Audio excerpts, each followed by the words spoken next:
Hello नमस्कार दोस्तों, स्वागत है एक बार फिर से आप सभी का करियर बनाओ में। और स्वागत है एक बार फिर से आप सभी का हिंदी की कॉन्सेप्ट वाली क्लासेस में। जैसा कि आप सभी को पता है कि अपन ने थ्योरी की यानी कॉन्सेप्ट की क्लासेस जो वो स्टार्ट कर रखी है। इससे पहले 2 टॉपिक्स मैंने करवा दिए हैं। यदि आप किसी भी एग्जाम की तैयारी कर रहे हैं जिसमें आपका हिंदी सब्जेक्ट आता है तो उस हिंदी को फ्री ऑफ कॉस्ट कवर कराने के लिए मैं आपके लिए डेली के थ्योरी के सेशन डालती हूँ। तो आप उन सेशन को देखिए और अपनी नोटबुक में नोट डाउन करें और बार बार उनका रिवीजन करें। जब तक आपकी एग्जाम नहीं हो जाती तब तक मैं आपका सिलेबस और प्रैक्टिस दोनों चीज पूरी कवर कराऊंगी। तो आप बने रहिए सेशन में, सेशन को पूरा जरूर देखिए। सेशन अच्छा लगता है तो एक बार के लिए आप मुझे बताइए कि सेशन आपको कैसा लगता है।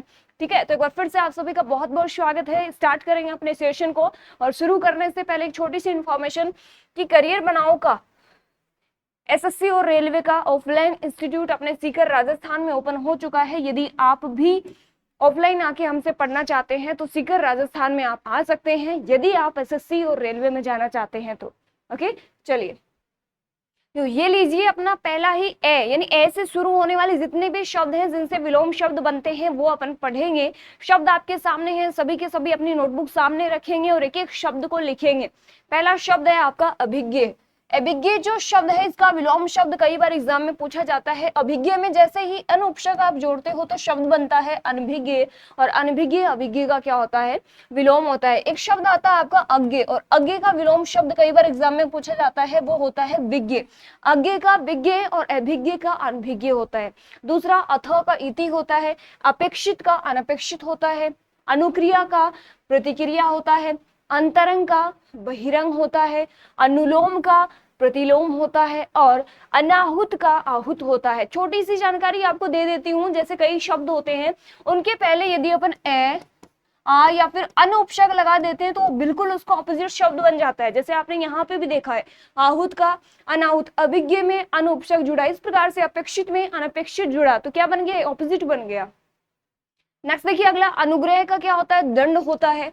नेक्स्ट है अवनति का क्या होता है, उन्नति होता है। अर्वाचीन का क्या होता है, प्राचीन होता है। अनुरक्त का विरक्त होता है। अवनी का अंबर, यानी अवनी पृथ्वी, अंबर आकाश, अवनी का अंबर होता है। अल्पायु का दीर्घायु, बहुत बार एग्जाम में पूछा जाता है, अल्पायु का दीर्घायु होता है। अनिवार्य का ऐच्छिक या फिर वैकल्पिक, जैसे कई बार अपन 12th के बाद या फिर किसी भी ले लो कोई भी क्लास में अपन विषय चूज करते हैं तो ऐच्छिक, अनिवार्य या फिर वैकल्पिक ऐसे ऑप्शंस आते हैं ना, तो अनिवार्य का ऑपोजिट क्या होता है, ऐच्छिक होता है। नेक्स्ट अतिथि, अतिथि का ऑपोजिट क्या होता है, आतिथ्य होता है। याद रखना, अतिथि का आतिथ्य होता है। आकर्षण का विलोम क्या होता है, विकर्षण होता है। आडंबर का सादगी होता है। अभियंतर का भाई होता है। आग्रह का दुराग्रह होता है। आविर्भाव का तिरोभाव होता है, ठीक है। और आशीर्वाद का अभिशाप होता है। ये दोनों शब्द आपके शब्द शुद्धि प्लस विलोम दोनों की दृष्टि से इंपॉर्टेंट है। आत्मनिर्भर का क्या होता है, परजीवी होता है। तो ऐसे बनने वाले यही आपके शब्द थे और यहाँ से आपका एक भी शब्द बाहर नहीं जाएगा। आपसे कोई भी एग्जाम दे लेना, ये शब्द आपके लिए बहुत इंपॉर्टेंट है, सारे के सारे आप नोट कर लेना। अगले वाले वीडियो में अपन ई से स्टार्ट होने वाले शब्द करेंगे, जो विलोम है वो करेंगे, ठीक है। तो अभी तक के लिए इतना ही, मिलते हैं नेक्स्ट वीडियो में, तब तक के लिए सभी को नमस्कार, जय हिंद, जय भारत।